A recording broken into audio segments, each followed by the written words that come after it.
What up, it's time 1822. Back with another AEW Dynamite review. This is a 6-year anniversary show. Congrats to everybody involved. When AEW first debuted, a lot of people doubted them. And 4 years from now, they will be celebrating 10 years. Holy shit. So just imagine how that show going to look. Will we have some former AEW talent back in the company by that time? We sure see. But that's 4 years from now. I don't want 4 years to come here that fast. Time already go to that fast for my liking. So we kick things off with a 6-man tag match. The Young Bucks team with Josh Alexander versus Kenny Omega and Bro Dynamite. Before we got to the match, I really been loving what they are doing with the Young Bucks. They won the $500,000 part of that tag match weeks ago during the Philadelphia Wrestling, a show I was in attendance for, and I was very close to seeing a lot of that money inside the ring. I could have done some dumb shit like try to go in there, but I got my ass kicked by security. So that's why I did not do that right there.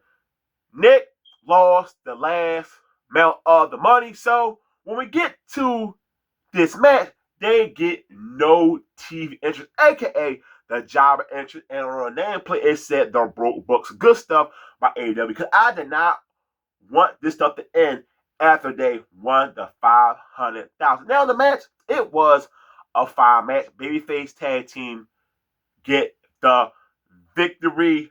Post-match stuff, we get the return of Jurassic Express. We got a brawl with them. Josh Alexander attacked Kenny Omega, but one thing I noticed, the Bucks did not attack Kenny Omega. What does that mean? And thank you, AEW. I like the fact, even though Jet Perry is a babyface again, Omega did not forget what he done to him with the Elite. Because too many times in professional wrestling, you always make it seem like just because someone who was a heel become a babyface, that babyface should forget what took place. And that's why I'm so happy that Kenny Omega and Jet Perry did have their stand right there. Jurassic Express, Young Bucks, most likely going to be a tag team match at Wrestle Dream. I'll be all for that right there. While Kenny Omega is cutting his promo, I'm thinking, okay, he's going to do his thing, and we're going to move on to the next thing. Well, no, the biggest shocker of the night, Andrade makes return back to AEW. Now, we all knew he will return, but I didn't see it coming this fast. Kenny Omega, Andrade signed me up for that match. He's with the Don Callis family. Great fit. Andrade is a good in-ring talent, but he don't have a character. He don't have personality. So what you do, you put him with someone who can make him come up even bigger, and that is Don Callis. Andrade in this return felt really big. The crowd, they lost it. And I'll be real for a minute. When I saw a guy in a suit with a black mask after the lights came back on, I really thought it was Chris Jericho. Thank God it was not.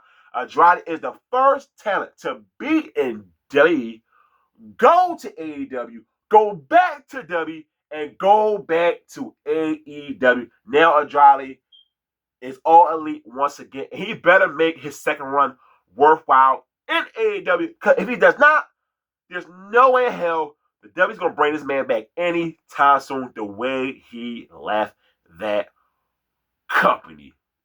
Kyle Fletcher versus Orange Cassidy, TNT Championship match. Now, originally, this was supposed to be Kyle Fletcher versus Hologram, but he is out with injury for the rest of 2025. I hope he heal up very fast, but this was a very good match between Orange Cassidy and Kyle Fletcher. So then we got a man and a Hologram mask, and we all knew who this was. If you someone who watched Collision like me, Kyle Fletcher retains the championship while getting the help from the man dressed like Hologram, but it's the villain version of Hologram. This would have been much better if Hologram was out there, but they still had to stay with the same formula. Now, this evil version of Hologram is with Don Collins, and AEW been having so many stables over the years, but finally we got a stable that I actually like and a lot of people like. The Don Collins family is one big ass family. I always say this, I really believe a lot of people do not appreciate what he brings to AEW television.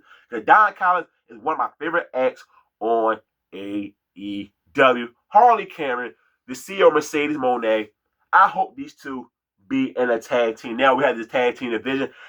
That was where Mercedes showed her best character work in AEW. And she did say she will put her TV championship on the line next week at Title Tuesday against a talent that is from Florida. Now, I did see some people on Twitter show that on the Dakota Kai Twitter account, it says Orlando, Florida. So could we see the debut of Dakota Kai in AEW? We shall see. The Death Riders take on Hangman Adam Page and Samoa Joe and Powerhouse Hobbs. Now, I got annoyed by this match. The match was fine. My biggest problem was, I'm like, why is Hangman still doing stuff with the Death Riders? We already had him and John Moxley in 2 world title matches. He's not going to face Claudio Castagnoli. He's not going to face Willa Yuta. He's not going to face Pac for the World Heavyweight Championship. Now, I give you credit, Tony Khan, Babyface Tag Team did go over. So, Samoa Joe did not like the way when Hangman gave him the belt and it failed. He didn't like the fact that Hangman tagged himself in to get the victory. So, Samoa Joe, Hangman Page, I'm all for this right here. 2 babyfaces versus each other. Something you do not get offered in an AEW main event, in which take place at Wrestle Dream. Samoa Joe brought up the fact that Hangman Page never defeated him. So, Hangman, Joe, I see where this is going, and it makes total sense why they are doing this match right here. I'm happy Samoa Joe get another shot at the world title, because the last time he had a world title shot was against John Moxley. Samoa Joe is my all-time favorite, so I'm happy Tony Khan still treat him like a big deal, even though he's a part of a trios division as the trio champions with the Ops. Tony Storm had an open challenge. It is Ty Mello. This was a okay match right here. Tony Storm is your winner. She did not come off like her normal self. And for the people who was in the crowd, it wasn't everybody. Really? You going to do the what chance to Tony Storm, one of the most beloved talents in the world of professional wrestling? I love me some Stone Cold Steve Austin, but goddamn, I really regret him ever doing that one chant. Because I loved it at one point. It was cute. But fans decided to just do it too goddamn much. And it really comes off more as disrespectful, trying to get yourself over instead of watching the talent. Tony Storm talk about her losing her women championship match in that 4-way at All Out. She calls out Chris Stanlander. They will have the match, Chris Stanlander versus Tony Storm. First time ever. It should be a very good one. I wonder what Tony Storm character going to be over the next couple months in AEW, now that she is no longer the AEW Women's Heavyweight Champion. Gates of Agony versus Blake Christian and Lee Johnson. I did not care about this match one bit. This Dynamite is 2 hours and 30 minutes, so they had to fill time. And I wish this match was a squash match, but that's what it was, just to fill time. I was waiting for the match to be wrapped up. I had no issue with Blake Christian and Lee Johnson. I like Gates actually, but I really did not care to see this match. They get the victory. Then after the match, her syndicate come out, MVP brought up that he probably not the same wrestler he used to be. That's why he took a loss at not Forbidden Door, All Out. And then MVP challenge the Gates of Agony and Ricochet to a street fight next Tuesday at Title Tuesday. I'm all for that street fight right there. Should be a very fun one. So, main event, mixed tag tornado match. This was my favorite match of the night. We had tables and we had thumb attacks. And Marina Shafir got put through thumb attacks with her feet, because we all know she do not wear boots. People, I stepped on a thumb attack and it hurts. And she had about 4 or 5 thumb attacks in her feet. Holy shit. That's one tough woman right there. Statlander, Darby gets the victory. While they're doing the celebration, Tony Storm comes out. Her and Chris Statlander have a brawl.